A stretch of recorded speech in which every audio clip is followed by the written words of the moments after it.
Today's room tour finds us in Orlando, Florida, and we are at the Parc Soleil, which is a Hilton Grand Vacation Club property, and it's right off of I-4. So we are on the 15th floor, room 16, so it's 11516. This is a studio size room, which means it's like a typical hotel room. You'll see it can connect to one of the neighboring rooms in order to make for a bigger room. So let's get inside.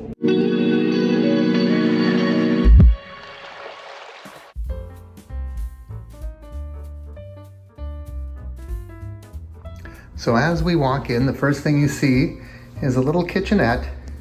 So it has a coffee maker, comes with some coffees, toaster, ice bucket, small sink, microwave up here, and down below there's a really small little refrigerator. That is really small. It has no depth to it at all, but at least it's a refrigerator. Up above, let's see what they have in the cupboards. So it looks like there's enough here for two people. We have 2 glasses, 2 wine glasses, 2 tumblers, water glasses, 2 of everything, a couple plates, bowls, coffee mugs.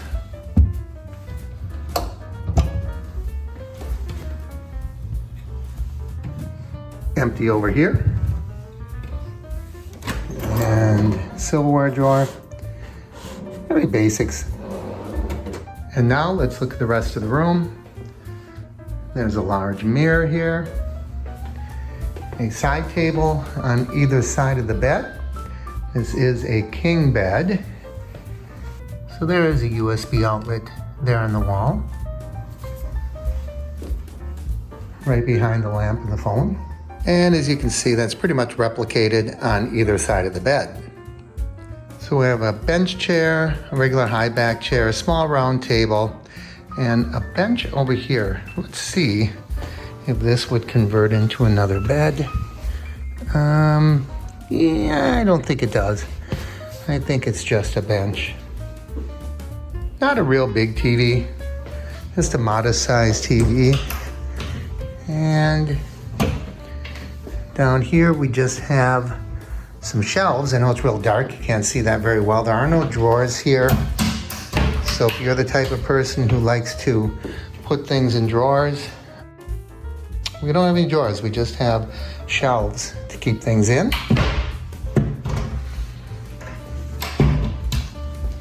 Then over here we have connecting room if you want to turn this into a larger apartment. And let's go and check out the bathroom. So this almost looks like a wheelchair accessible room, but maybe they're all like this, I don't know. So it's a really big shower and it has no shower door or anything. It really does look like this is, handicap accessible by the bench seat, but that's okay. One thing that I really don't like is this. I just don't like it. I'm not sure how often this stuff is changed, and I would rather just have bar soap, but nevertheless, this is what they have. Off to this side, they have the sink. Now here's another thing that's a little odd. They don't have any place to put the towels, so they're just stacked up high and high and high. So we got 10 feet of towels and a little bit of soap, mouthwash, hand towel there.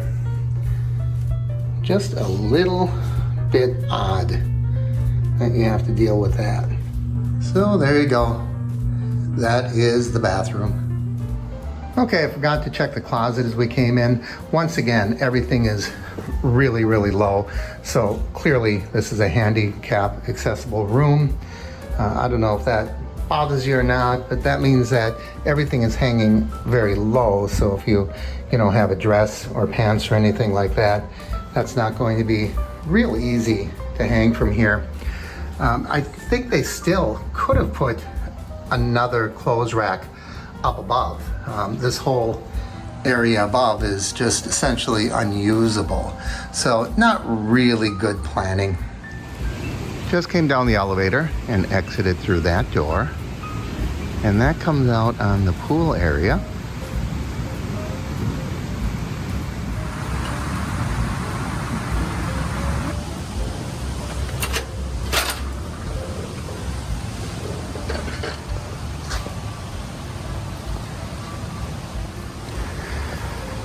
This appears to be the main pool, which is right between the two towers.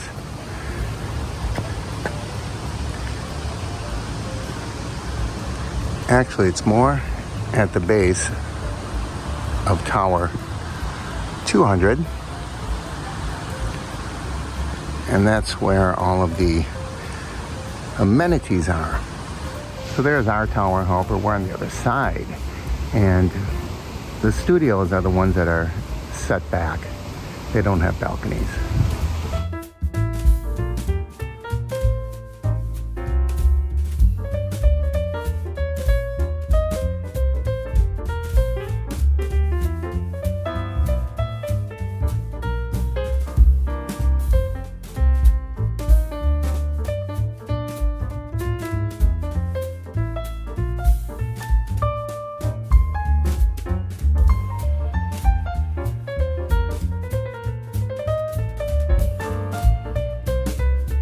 We're looking at a big pool area, and it's kind of surrounded by a playground for kids. There's a big slide over there.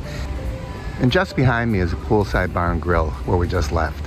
You can get a $20 scuba lesson right here in the pool. I doubt if that counts for any kind of certification. Might be fun.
In the morning, every single table around the pool is still dirty with spills and cocktails and leftovers from the previous evening. Every single one. We can't find a clean table to sit and have breakfast. We grabbed some breakfast sandwiches from the marketplace, and we're eating out here at the pool. It was a little off-putting that all of these tables are so filthy from the previous night's cocktails. We just got some napkins, got them wet over at the fountain, the drinking fountain, and now we wiped down our own table, washed our own table. I don't think that should have to happen. I think they should keep things clean, but that's what we found.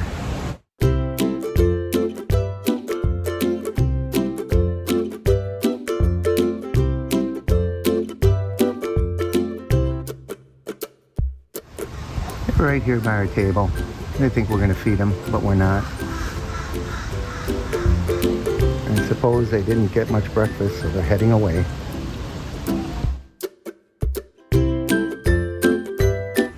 And there's poolside towel service. It's self-serve. Help yourself and put them back right here. And they have life jackets for the kids.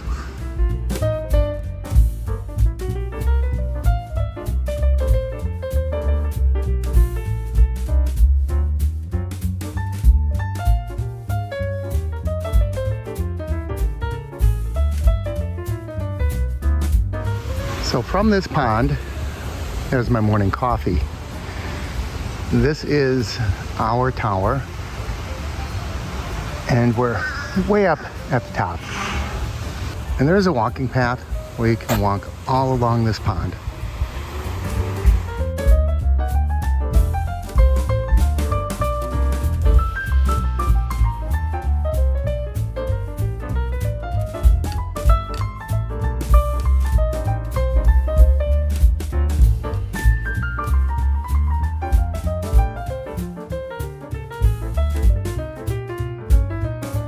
Off in the distance, I see a park. I'm not sure what it is.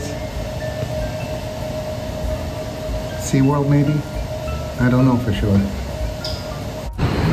The strange thing about their parking structure is these columns. And you'll notice nobody wants to park by the columns, so you pretty much get one parking spot per 3 spaces because it's so restrictive to park next to these columns.